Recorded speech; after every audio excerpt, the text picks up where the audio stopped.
All right, welcome back to the Basketball Academy. We are extremely hyped for the guest we have today. We have the one and only Billy Oppenheimer. We've had a lot of great basketball people on this pod. We've had some great coaches, some players. But not gonna lie, this is probably the most excited I've been. Billy, for those who don't know, he's a writer, he's a researcher, he's an assistant to the great Ryan Holiday. He's a BTG, big travel guy, as well as the creator of my favorite newsletter. It's called the Six at Six. It's on Sunday. Billy, appreciate you taking the time, man. We're hyped to have you here I appreciate all that. Thanks for having me. for sure. And I'll kick us off. I think, first and foremost, listen to some of the other pods that you've done and been a big learner of yours and follower of yours. I love your methodology with how you take things in your newsletter and kind Mhm. of put them through a system, and whether that's with your note cards or that's things that you've learned. Do you mind taking us through a little bit, your system of creation for your awesome newsletter? Yeah, so I've adopted and adapted a system from Ryan Holiday, and he got it from Robert Greene, and they just call it the Notecard System. But essentially, it's um, most of the research and reading I do is in physical books. So I read a physical book, and as I'm just kind of reading through it, I take notes, I underline stuff, I write stuff in the margins, I fold pages over, and then once I finish the book, I set it aside for some time, and then I go back through it maybe a week or two later with a stack of note cards, and just I'm looking for anything that's sort of held up as interesting or that I might want to use in my future writing. And usually it's like anecdotes or I try to make each note card as if it's going to be going straight into the newsletter. So it's not just copying and pasting a quote. It's more like I'm writing a sentence to lead into something I'm pulling from a book, with the thought in mind that I want to just transcribe this note card into a future piece. Um, but each book I go through and make those note cards, and then I file them in boxes. I've Mhm. got a couple around me here. I don't know if it'd be helpful to show those, but those are sort of loosely categorized by themes that just kind of form in the process of making those note cards. And then once a section gets to like 8 or 12 note cards, that's kind of my cue that I've got a bunch of stuff on this one theme, and I'm going to go write about it. Yeah, I think with that, like better than anybody, and I think Ryan does this well also, you connect synapses really well, meaning it's some story about maybe it's Jay Wright and attitude or something else Yeah. non-basketball related, but you do such a great job of connecting the two. As a reader, thoroughly enjoy it because it just makes learning that much easier and adaptable for me. But you also said this quote that I love. You said, talking about Ryan Holiday, you said his ability to pull gems out of books. He has an eye that may not be interesting for other people. How did you adapt that ability to pull lines or things that you think that stick out in books that you read? I don't know. It's just like you're looking for a feeling. There's this guy, Nat Friedman, an entrepreneur who has this, he likes to ask, like, where do you get your dopamine? Ooh. Meaning like when do you get excited? And for me, it's like what you just, it makes me happy that you just described that experience of reading the newsletter, because that's my favorite thing as a reader is when there's two things that seemingly have nothing to do with each other, somehow they're connected. So the dopamine hit for me is reading in a book a story and going, oh, this is just like this other idea I've come across before. But the place where I'm making that connection, that author hadn't isn't necessarily explicitly making that connection, but when I do it, that's just like what gets me really excited, and I'm just kind of paying attention for those moments. Mm, Um, and then it's helpful. The reason on the note taking side, the reason to kind of set the book aside for some time is sometimes that feeling is actually not that the thing's really interesting. It's just that it's novel. mm, So it's helpful to wait a week or two after finishing a book to go back through it, because I find that I might dog ear like 50 pages in a book, but only make 5 note cards. mm. Um, so there's that sort of letting time filter out stuff. And if you get that dopamine hit on the second time, then it's like, all right, I'm definitely putting this on a note card. And I think that's perfectly put because if we correlate, like a lot of the followers of this newsletter, college coaches, high school coaches, we do a lot of basketball things, but that also that dance across disciplines. So like Mhm. decision of leadership, energy at which, our motto is your energy introduces you before you even speak. So energy as a basketball player is something that you need when the ball stops bouncing. And so with that, I was telling James earlier today, there's a great story about Steve Kerr, who's now the head coach of the Warriors. Yeah. And years ago, when he was a broadcaster for TNT, he had created a manifesto. And so while announcing games, he would text his video guy and be like, hey, the Spurs ran a great play right here. It's called an ATO. Put that in the manifesto. And then the moment Wow. he interviewed for the Warriors job, he just said, here's my manifesto. And they looked through it. He had his culture stuff, his offensive system, his defensive strategy. And so what I hear from you is like you've condensed your stuff so beautifully that you can come back to it when you need it. Is that something you've always been able to do, or is that just tried and true? It's really been from working with Ryan.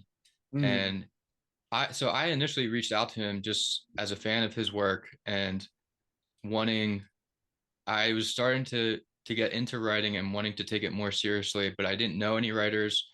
I didn't know any authors. I didn't know anyone that was like doing the thing I thought I wanted to eventually do.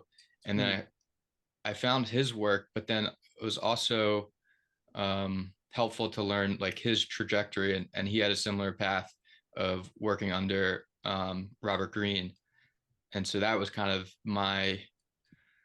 I don't think I would have thought to reach out to him if I had heard that that was his path. So I reached out to him, and the best part about working for him is just getting to see his day to day and getting to see how the sausage gets made, so to speak. mm. Um, and I really just like everything I do on the research side has just been as a result of watching him go about like his output. Um, and somebody that is as prolific and writes at a quality that like I aspire to. It was just kind of like identifying that and then working backwards from like how is he doing it, and I'm going to try to like emulate that, but then makes some modifications that make sense to me. Man, really cool. That's amazing. And I'd say that the power of like cold emailing, shooting your shot, and you said it, go straight to the seat of intelligence. I Yeah. say a lot of coaches, or even when players get done playing, like they want to get into coaching. And the only thing they know how to do is cold email a bunch of coaches trying to get their foot in the door. So for Hmm. one, you just shot your shot to probably your one of your biggest idols. Yeah. And what would you say to like either coaches or people who are trying to get their foot in the door? Hmm. What Well, value can you provide them? yeah, I would say the thing that came to mind when you were talking about that Steve Kerr story was like he wasn't waiting for a job to come up. Like he was doing the work to then go, hey, I've been actually like waiting for this opportunity. I think there's a story of Belichick who has this like sort of briefcase methodology, like where he went into his first interview with like, here's like the stack of notes I've been compiling over the years, and here's exactly what I would do. So for Mm, me, I didn't just reach out to Ryan and say, hey, I love what you do. If you ever need help, let me know. Because that's just like really that's just putting like an item on his to-do list. So it right. was more like, let me find how how I could specifically help him. And what I sort of like landed on was I was reading his books, and then in like the back of a book it's like the bibliography, like the books that were like the source material for his writing. And I Mm, would read all of those books and try to kind of like reverse engineer what he was doing. Um, so then my sort of like pitch to him was like, hey, I'm doing all of this reading um, as I'm reading your stuff. Like maybe that could be focused by you and like help your future projects. Um, and then he gave me like a couple sort of test projects to see like could I actually pull out interesting stuff from books that would be helpful for him. Um, so I would say like find find a way to just start doing the thing already, and right. then that becomes like better than your resume almost. Like there's another author I really like named Austin Kleon, and Mhm. he talks about like the distinction between wanting to be the noun and doing the verb. So a lot of people like say I want to be a writer, and I'm starting to hear from people now who are like, hey, I heard what you did. Let me know if like you need any help. where Hmm. I'm more likely to reply to that if they're like, hey, I read your thing. I came across a story. It reminded me of like the stuff you write about. Right. And then in the future, if I'm looking for like help on the research side, I'll be like, who was that person that sent me that really good story? Right. So finding ways to just like do the actual thing, not waiting for somebody to give you permission to do it. And I think you said that perfectly. Like with your instance with Ryan, you weren't just like, "Hey, what's up, man? I don't really read or anything. Do you need some help?" It was Yeah. you're on a path to mastery, and a big part of the path to mastery is it's a lot of solitude. It's you by yourself mastering your craft, and then when the opportunity comes, you're perfectly fitted for that opportunity. And with Hmm. that, I think God, you put this on your Jerry Seinfeld like write up, and I've been a big Seinfeld guy forever. But the line was, "Your blessing in life is when you find the torture you're comfortable with." Or it's Yeah. like Paul saying is something that looks like work to others but feels like play to you. Where Hmm. have you found that dichotomy in what you do currently? Like, what is the struggle that you work through now, but you feel comfortable with? Um, I'm not sure. I would say the thing that is looks like work is just the constant reading and researching. Right, And um like we'll sometimes have friends over or something. I'll like be in the corner like on my iPad reading an article, right, and somebody be like, what's he doing? My girlfriend be like, oh, he's probably working. yeah, And it like kind of aggravates me when she says that because it doesn't feel like work to me. This is like what I want to be doing. sure. um and I've gotten to see people like we've tried to bring on some other people to help on the research side. And the thing I've seen um people struggle with is that like sometimes the work doesn't seem to bear fruit. So it's like, could you read this 1,000-page biography and see if there's anything good in it? And Mm, sometimes the answer is no, there's nothing in it. And it can be really frustrating to say, I just spent a week reading that book and got nothing out of it. Um, and I've seen people be the reason that they like wave the white flag and quit the job. Um, and it was only in seeing that in others that I became aware of like, oh yeah, that is a reason to get frustrated. But like I just liked that process of being in the book. And like um and then you also find that sometimes you thought what you thought was time wasted only later do you realize actually there was something in that book I can use. right. So it's never feeling like this time I'm spending is totally wasted. um Yeah, and I think with that, like in my role specifically, I do a lot of film aggregation. I watch a lot of basketball film, and like you're mhm. saying, it's Thursday at 11 p.m., but I need to watch all these pick and rolls from this specific player. And my wife is like, "Hey, like it's not work time," and like you, I'm like, "Well, this is play. Like this is me." Yeah. Again, you like you're saying, you form this type of pattern recognition, and you get to see things before everyone else does. And with that, I guess this is kind of a pivot. But for you as a reader, I think you're a voracious reader, is what it sounds like. And James Clear's line of like, the way to get more out of you, what you read, you start more books, you quit most of them, and you read the great ones twice. Is there Mhm. a book that you recommend or really like? And I'm sure there's 50 of them, but maybe one that's been on the Rolodex recently that you like? Well, Ryan's book Perennial Seller is like really what got me going down the rabbit hole of his work. Hmm. And I think it's a really good for anyone that's looking to do creative work or just um, sort of the thesis of that book is like, how do you do work that lasts, not just like that is of the moment, but making something that really stands the test of time. And there's just a lot of good strategies that I think are applicable beyond just like being a writer. So that's one I would recommend. Um, I'm rereading Andre Agassi's book Open, Hmm. which I think is a pretty incredible story and a cautionary tale in some ways. I'm trying to think what else.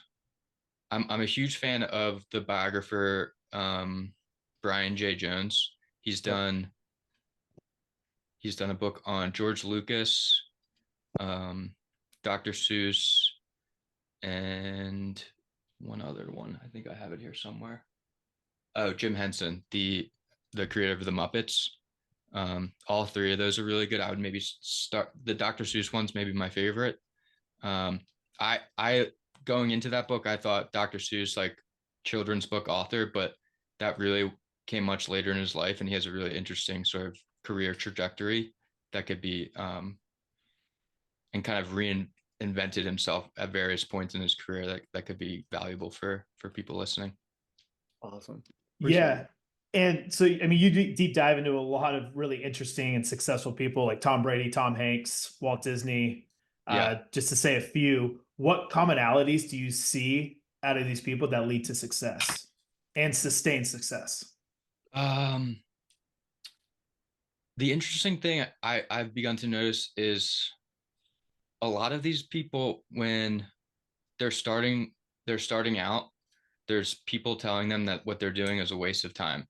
And a lot of them are like innovators in their field. So it's it makes sense because the career that they sort of carved out for themselves wasn't uh it wasn't sort of they were blazing that trail. So it wasn't there was no one to point to say, I'm gonna do a version of that. Mm. Um so like Jim Henson was wanting to be a puppeteer, and he has his teachers and his friends and family saying like, don't waste your time with those puppets kind of thing. And that comes up time and time again where the people are just like trying to talk them out of the thing. But um and I was listening to an interview with Matt Damon recently, and it was him and Ben Affleck, and they were saying that when they were kids, they were like neighbors, and not only were their own parents trying to tell them not to pursue acting, but each other's parents were trying to talk them out of it. And Matt Damon was like, I think if you're truly meant to do it, there's no being talked out of it. Mm. Um, and that seems to be a common thread in a lot of these people. It's just like there's just no way they weren't going to do it. They couldn't be talked out of it, and they weren't even really doing it to like prove anyone wrong or like to make it. They were just like, this is the thing I like to do, and I'd rather, like Seinfeld has a thing about, he sort of set out with the expectation that he wasn't going to make it, Mm. but he sort of did the math and was like, I can live on PB and J's and on friends' couches and get to do comedy, and I would choose that over going in sort of a corporate traditional path, make more money but not get to do this thing. So I think it's like just that sort of compulsion to do this thing that they do. Good. I'm glad. I thought you were gonna say like, oh, they're all right-handed or something. Like, Yeah. no, that's great. And with that, like, I think one of the phrases you use a ton that I've stolen, but I always try to thank the passer is, the work has to be the win. And I Yes. think that's so good. That just dances across so many disciplines of life. But then also you'd said this on a pod. It was like when I was getting started, this being you said, I don't want to map out the first 9 innings. I just want to throw the first pitch. And also a big baseball guy as well.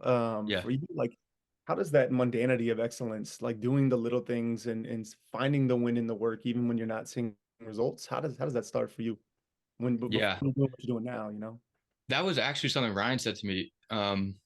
Because we have these like end of the year meetings. And I think that was 2 or 3 years ago at this point, but and he was just like, what is it that you want to do? Like the way this relationship is most um beneficial to both of us is like if I know where you're trying to get and I can help facilitate that, but it's not clear to me what you want to do. And I sort of told him this writing stuff and getting to a point where I'm writing books, um, and I want to start writing online. I want to start a newsletter, and like I started this document where I'm trying to find like what my niche is and Mm, what my style is. And he's like, dude, you're trying to map out the mm, whole 9 innings. Like just swing at the first pitch.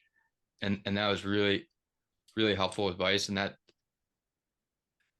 the way I do the newsletter now, like I couldn't have set out with that style, knowing that that's what it was going to be. It's really evolved over the last 2 or 3 years. Um, so it's just like I had this vague idea that I wanted to write and just start doing that. And then with the feedback and as you get a little bit better at it and as you read more and research more, then you start to kind of find your lane. But I think it's just getting started and not trying to map out too far. mm. Really good. I guess finally with that, are you now a Rangers fan? No, I'm just kidding. But I guess with that, with your, your athletics background, and you did some great stuff on Jay Wright and Attitude. Do you find that there's anything sports related that's helped you in the writing world? Do you think there's habits that work both sides there? Yeah. The thing I always think about is like sort of what I was saying earlier about that frustration that some people have with feeling like they're doing all this work and they're not seeing it pay off. Hmm. Um, I've sort of reflected on how sports was really good at helping you learn that ability to like delay Hmm. gratification. And so I played lacrosse in college, and the season's 3 months of the year, but you're training all year round, and you have to be able to do work in the summertime that isn't, you're not going to see the fruits of that labor for another 7 or 8 months, but you know that like the work you're doing then pays off um, when the season comes around. And sort of feel the same way with creative work. Like the work you do um, may not pay off for a year or two, but you just kind of trust that you put in the reps every day. And Sure. um, so that's one of my big sort of lessons from sports, and I feel like has translated into what I do now. Yeah, and with that, we like to ask everyone on the pod this, and there's a guy named Michael Gervais, sports psychologist for the Seahawks. He's so good at what he does. Yeah, Yeah, one of his, yeah, I'm sure one of his I think lines. he's actually coming to. I think he's going to be in Texas on Thursday. At Ryan's got a bookstore in Bastrop, Texas, and he records his podcast there. I think Michael's doing his podcast on Thursday. Just so good Sweet. at what he does. Yeah, and Yeah, one of his lines he asks a lot of his like when he worked with the Legion of Boom with the Seahawks. The line is I'm at my best when I am blank, which is one we ask a lot of players.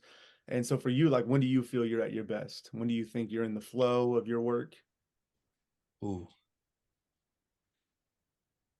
what are some like common answers to that? Is it like a time of day? Is it? Great question. It Yeah, yeah, and I'll throw it over to James too. But I found with coaches, a lot of times it's when they're in their office. So it's like this is my place to work. A lot of yeah. times during games, it's we're up by 30. Just kidding. But like, when they feel very prepared, like they've done a great job looking over the scout, looking over film. That's when they're in their flow. Yeah, James, what else? What do you think? Yeah, players always say when they're seeing success, but it's like, okay, well, what got you to that success? When were you at your best? And I think preparation's been the most common answer that we've had. Mhm. Oh man, I don't know. I often do think about like how the importance of environment on what I do. And like right now I'm at home in my sort of like office slash little library, and I'm just surrounded by books, and it's like very conducive to the work that I do. And when I traveling, for instance, and I'm out of this environment, I do notice there's a difference in like my motivation to do the thing. Um, so I've started to, but I also worry about getting too reliant on my home office and feeling like I need that to do the work. But I do think there's something to like having your space and having it set up the way you like it and being surrounded by um, the things that like I'm just surrounded by books in here, and um, so it's just kind of conducive to the work that I want to be doing. Definitely. Yeah, it's funny you say like when you're traveling, it's hard to get motivated. So Dustin and I, we run basketball camps all across the world, and like when I'm home, I got my routine down. It's Yeah, it's a discipline. My diet's discipline. Then I go on the road, it's like everything out the door. yeah, So do you travel a lot, Billy? yeah, quite a bit, and So it's picking up.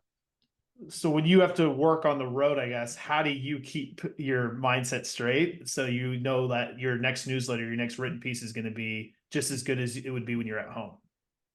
I travel with this bag that like I can fit my box of note cards and like 4 books.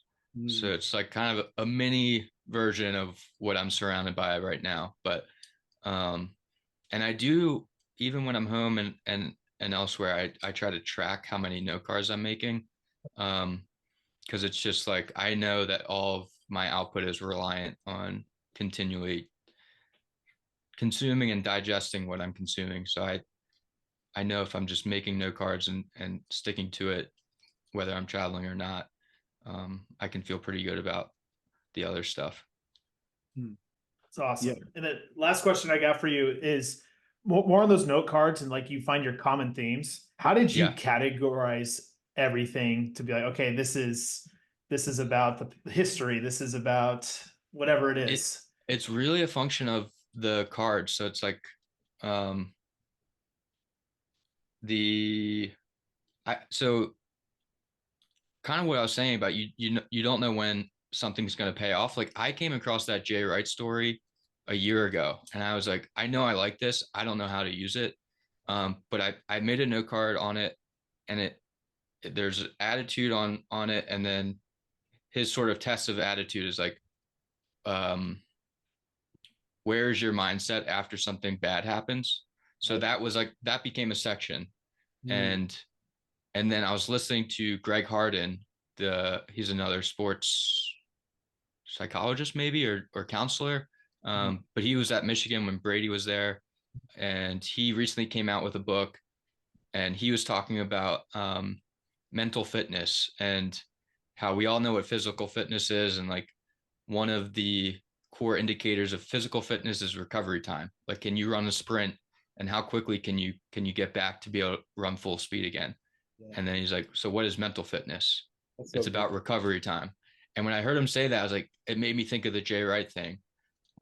So that went into that section, and then that was my sort of, okay, now I know what to do with this Jay Wright story. Hmm. Um, but usually a section starts by just like the first story or quote, um, something related to that card, becomes sort of the like heading of that section of note cards. Mm. Um, so it's typically not something like history or um, it's usually more like a little header that you might see in an article.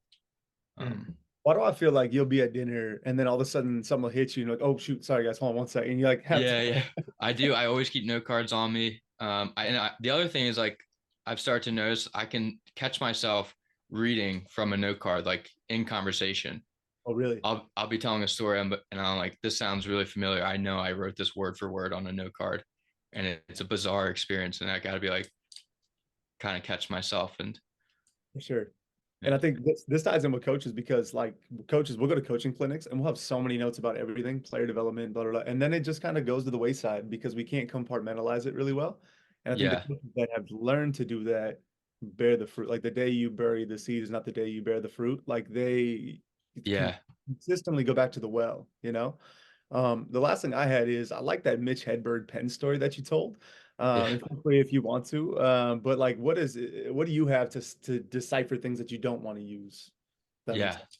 So the Mitch Hedberg line, he says that, or I guess it was a little joke, but he used, or when he's writing, he likes to keep his pen on the other side of the room, and if he thinks of a joke, but he can't sort of convince himself to get up to go get his pen, he just talks himself out of that joke being funny. Um, and it's sort of like the way I've connected that to what I do is the note cards I do it all handwritten. Like I could do a digital system, but I think I would be tempted to just start copying and pasting stuff into that system. Hmm. Um, so there's this filtering that happens by like, I think this is good, but I can't muster the energy to write it into my own words on a note card. Yeah. Um, if that happens, then I just sort of convince myself that, well, it must not be like that good.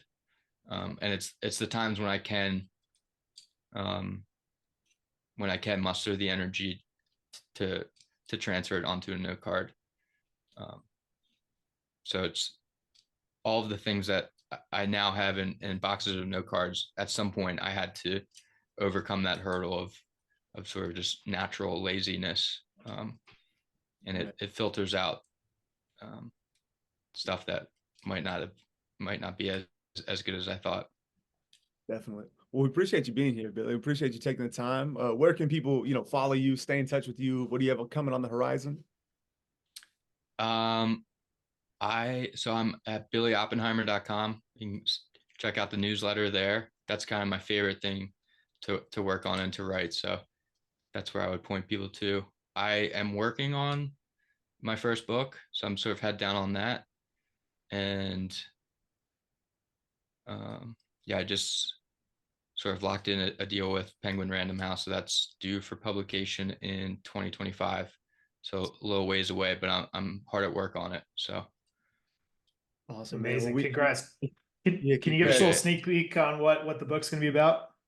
Yeah, you guys, you sort of called it out. The work is the win is Come the title. on. Let's Yeah, go.